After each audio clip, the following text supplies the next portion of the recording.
How to write Chapter 2. Review of related literature.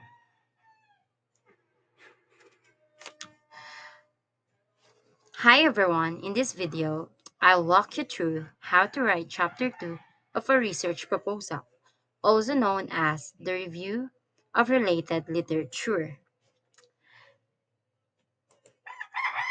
This chapter is very important because it shows that you understand what other researchers have already studied about your topic, and it helps you explain why your research is needed. Part 1 or Introduction. Start your chapter 2 with a short introduction.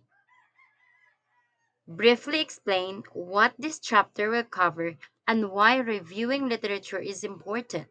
For example, you can say, this chapter presents related literature and studies that support the present research.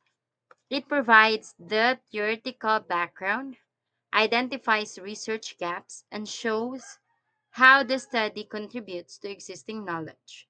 This sets the tone and tells your reader what to expect. Part 2. Organize the literature. Now, the biggest part of Chapter 2 is organizing your review. Here's how you can do it effectively. Group by themes or variables. Instead of reviewing articles randomly, group them by topic. This makes your chapter easy to follow. For example, if you are studying student engagement, your themes might look like this. Theme 1, the importance of student engagement. Theme 2, the challenges affecting engagement. Theme 3 is strategies to improve engagement. So, for each theme, do three things. Summarize what each study found. Compare studies. Look for similarities and differences. Connect findings to your own research. So, this shows that you are not just copying information but analyzing it critically. Number 2, use a logical flow. Present studies from general to specific.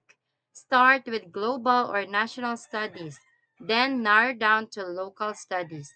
This shows how your research fits into the bigger picture. Step 3 is synthesize, don't just list. Avoid writing.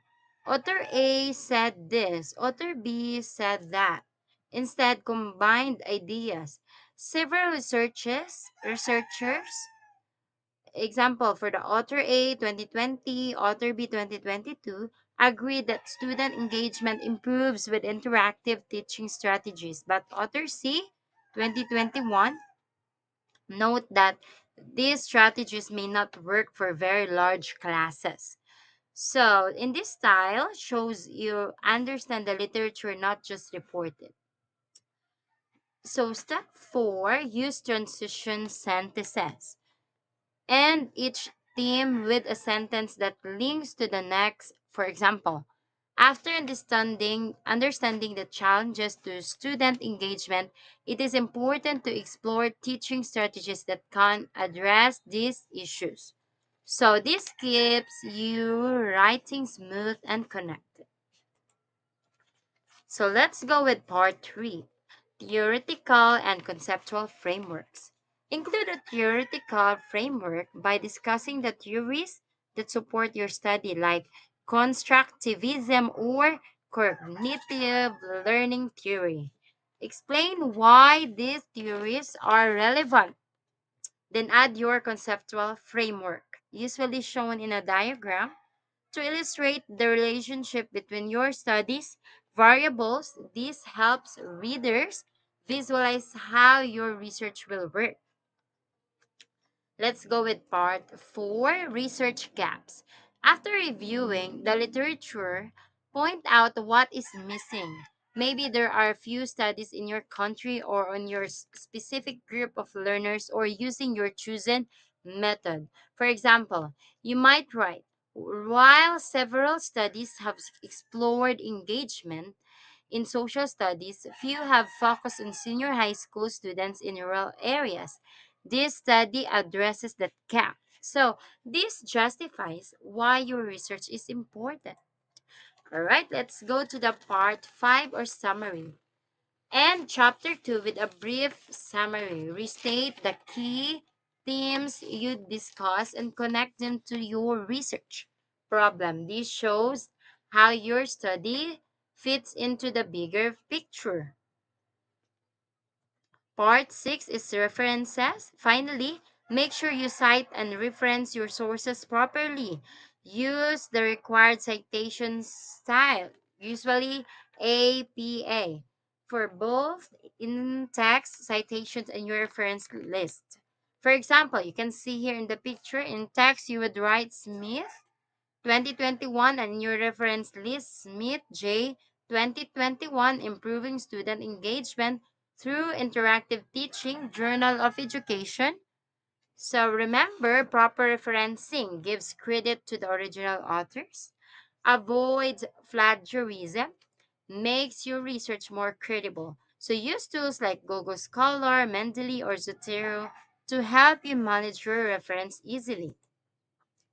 So that's how you write chapter 2.